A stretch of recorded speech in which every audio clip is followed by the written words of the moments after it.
Hello, my name is Eric Hahn, and welcome to Shit, I Have to Teach in 20 Minutes, a podcast for history teachers and anyone who wants a quick dose of history. Thanks for joining us today.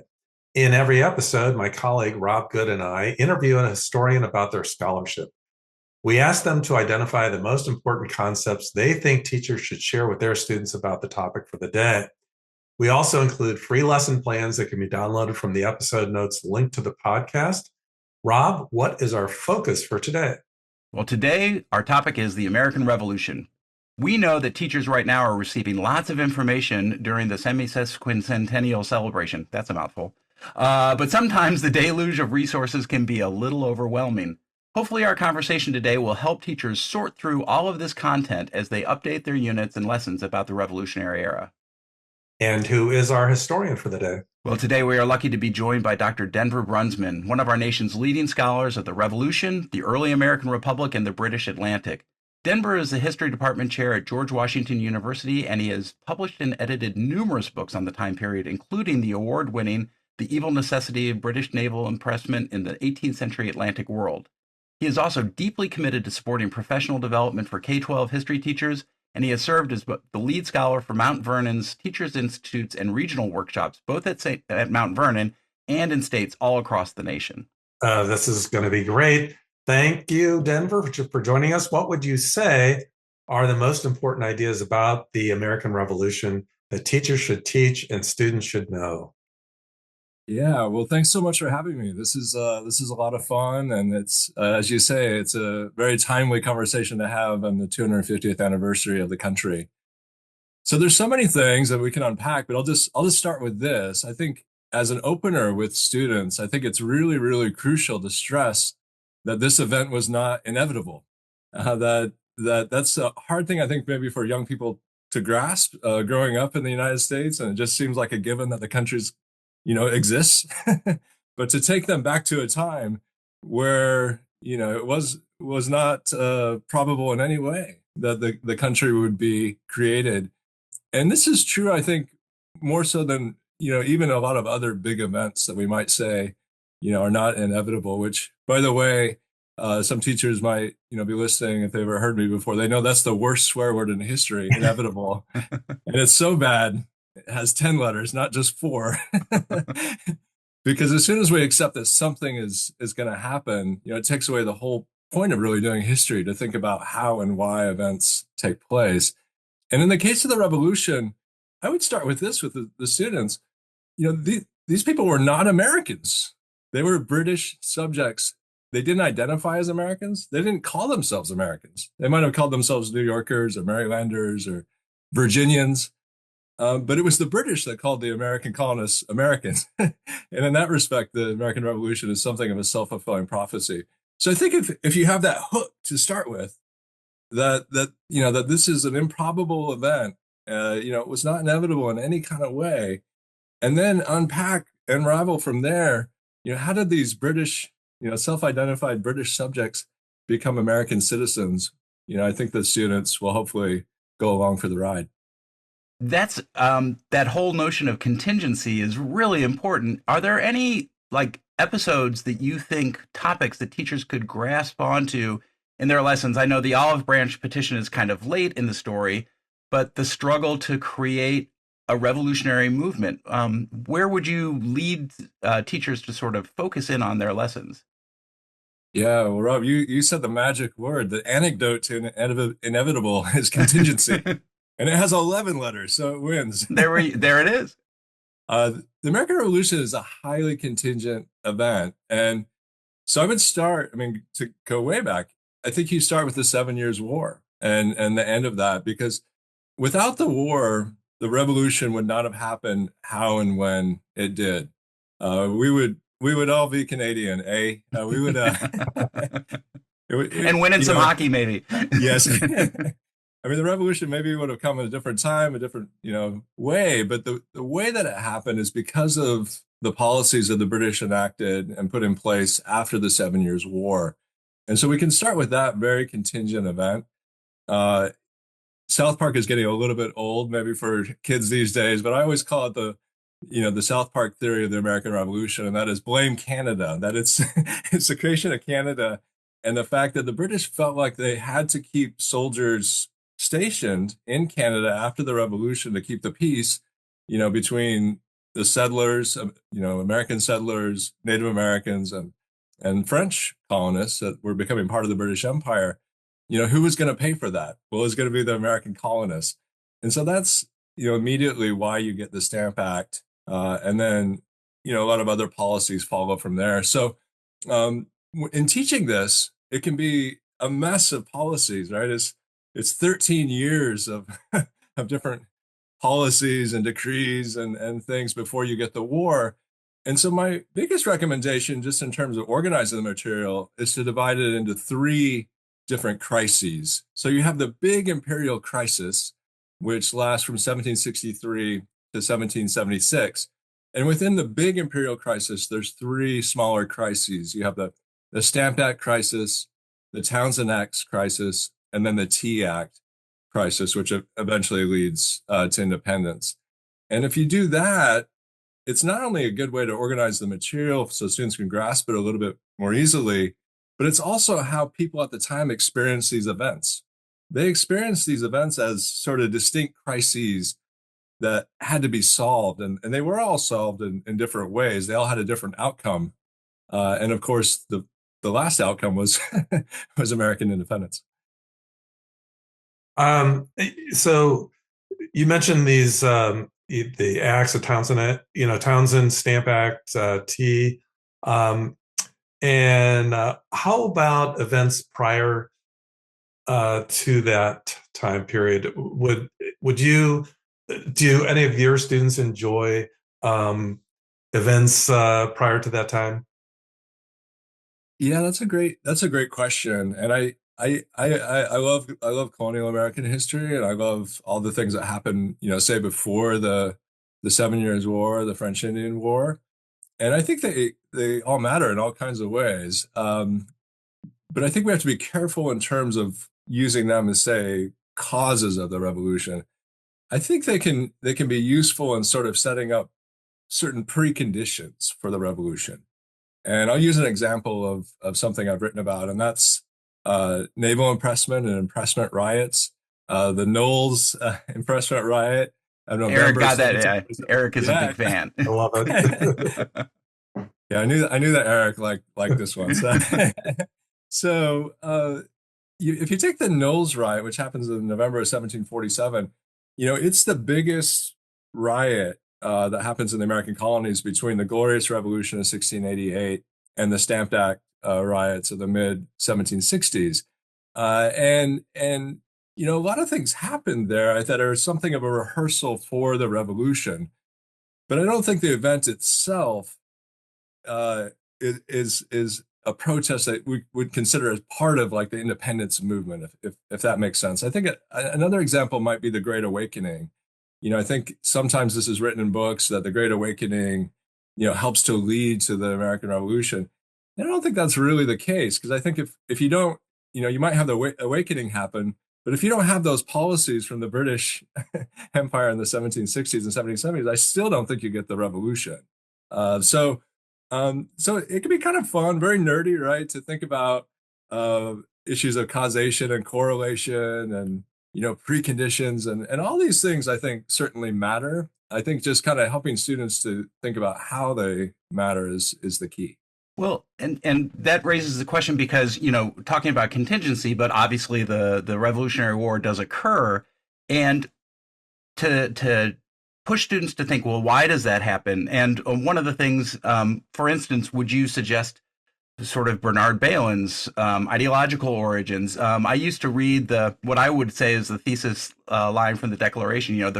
The history of the present King of England is a history of repeated injuries and usurpations, all having direct object the establishment of tyranny over these states. Wow, that's good. That's good. But it's such a the notion that Bailyn had that this was a conspiracy theory that sort of drove a cohort of sort of professional revolutionaries towards it. Do you think that still stands up? Or are there other explanations for what happens to lead us to the revolution?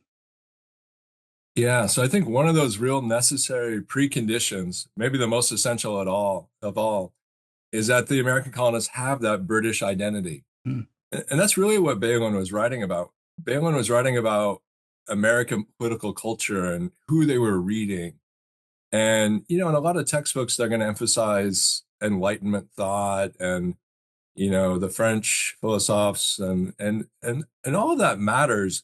But I think Balin showed very convincingly, and this hasn't been overturned, that the number one thing that the American colonists are reading, and especially the elite revolutionaries, is our British opposition political tracts from the 17th and 18th century. So, in other words, they're immersed in British political culture, which was very conspiratorial.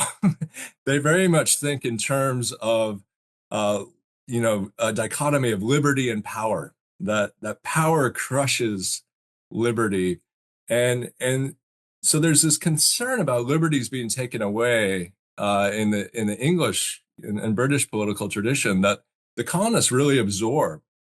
And so that helps to make sense why they react so negatively to the British policies of the 1760s and 1770s, in which another kind of fun thing, I think, while teaching this to keep in mind, the American colonists pay very little tax. I mean, almost no taxes. And these taxes that are passed in the 1760s and 1770s, they almost don't pay at all, partly because their protests are so successful. So no colonists in the 13 colonies outside of the colony of Georgia paid the Stamp Act. Georgia was very remote at the time and really out of touch with the other colonies, so they just didn't know not to pay it. So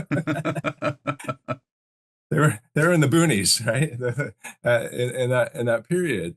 The Townshend Acts a little bit different. A little more of that is paid, but nothing compared to what British subjects are paying in England itself. The Tea Act is maybe the best example of all. The Tea Act actually lowered the price of tea in the American colonies. And so, we love the phrase "no taxation without representation." Here in DC, we love it so much we put it on our license plates since we don't have representation in Congress. And we should certainly share that with students, but we want to make sure that they know that the revolution was more than taxes, that it ultimately is the idea of sovereignty or control over one's affairs, and that extended to all legislation. So I think the final kind of saying that ends this, and it doesn't rhyme, and it probably wouldn't be very good on a license plate, but it's no legislation without consent. That the colonists are not going to accept any legislation at all. And so if we can get students kind of to that point to realize that they, by the end, they just really want sovereignty over their own affairs. Why That's what is this that, is do you all think? about. Why did Yeah, the tipping point. yeah, Yeah. what happens there in your opinion? Yeah, great question. We got to go back to that magic word of contingency, Right. because I think that this period has a life of its own, and things develop. And so for instance, the British come along with a conciliatory proposal, late in the imperial crisis. Lord North, it's called the North Conciliation, and it basically says, okay, colonists, you're so interested in taxing yourselves, you go ahead and do that. You can be in control of it. As long as you meet like certain revenue targets that we're looking for, you can actually control it. So if the British would have started with that, or if that would have been the solution to the Stamp Act crisis, that might have solved things. But by the time they come up with that idea in 1775, it's too late, right? The Americans have radicalized, and they see, even that proposal as a violation of their sovereignty. So things kind of take on a momentum, unto themselves, and evolve, so that the crisis, builds, so that the solution that the Americans ultimately have to independence is incredibly radical, and would, no one was imagining independence in 1763.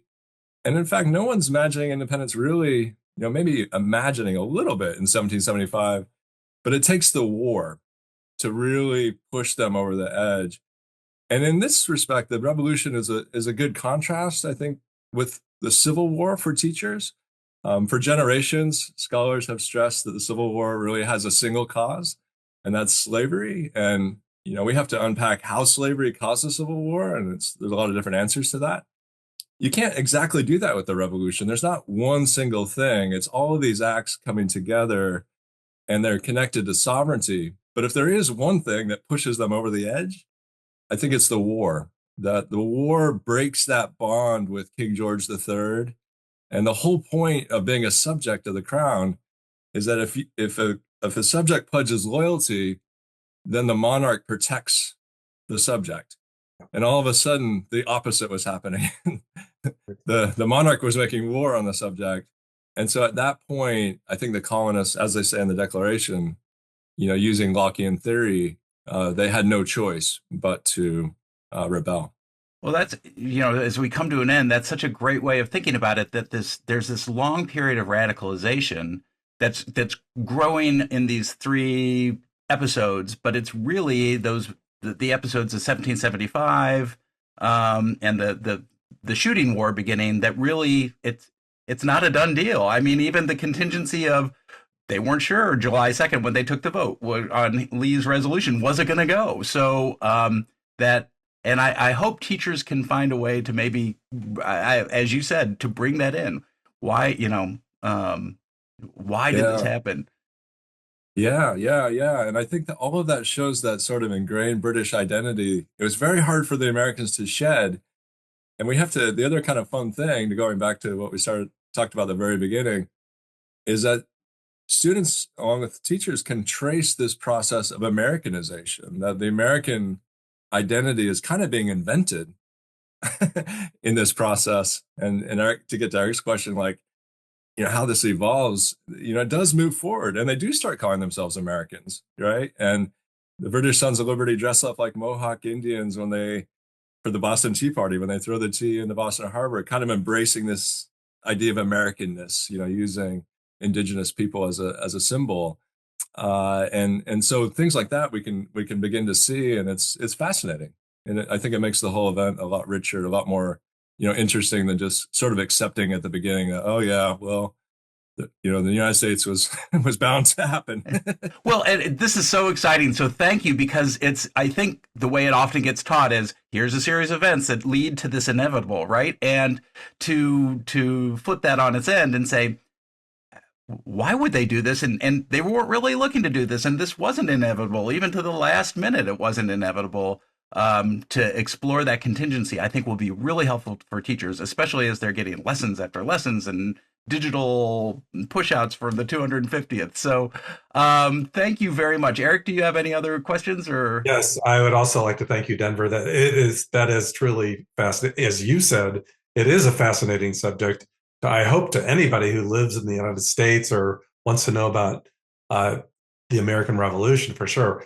So remember, you can download your free lesson from the link provided in the episode notes. And please be sure to stay tuned after this brief song to hear a description of those lessons. Oh no, the clock is ticking, 20 minutes, time is spinning, pulling facts from thin air, hope to think I came prepared. Listening to that amazing discussion with Denver made me realize how the traditional way of teaching the road to revolution creates a sense of inevitability that is problematic.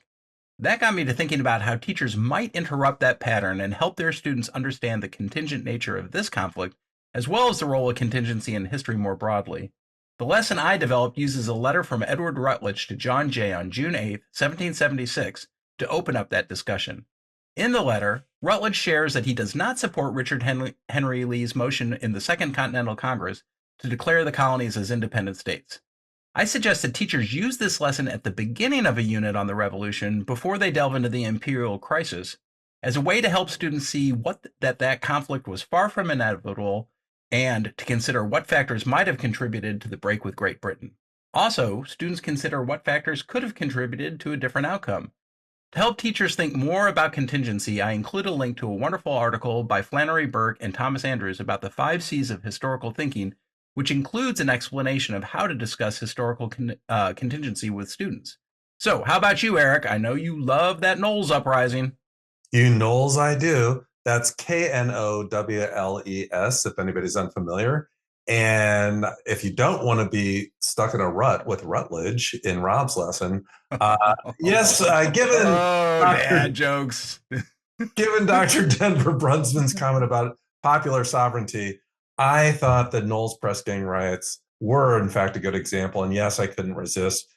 The British Navy was perennially understaffed, so naval officers would frequent ports and just grab young men off the street and impress them for working the Navy against their will. Or they would go to taverns where the officers would get young men drunk, haul them away for naval service. At any rate, there was major resistance to that in Boston, pummeling the governor's mansion in 1747, showing that people did have the power to resist government at that time. And I'll let you see the lesson for the rest of that outcome. As a bonus, Dr. Jeff Gall has allowed us to use his incredible debate scenario on the American Revolution. You can divide the class up and have them take sides, students take sides. And more to Denver's point in the podcast, there is a focus on the legislative process in that debate. Students would enjoy that participation activities for sure. Thank you again, Jeff Gall. Yeah, thanks to Dr. Gall, thanks to Dr. Brunsman, and more importantly, thanks to you for listening. And remember, you can download the free lessons from the link provided in the episode notes. In the episode notes. In the episode notes. I said that already. You said episode notes. You didn't say that. I noted that. This is episodic. All right.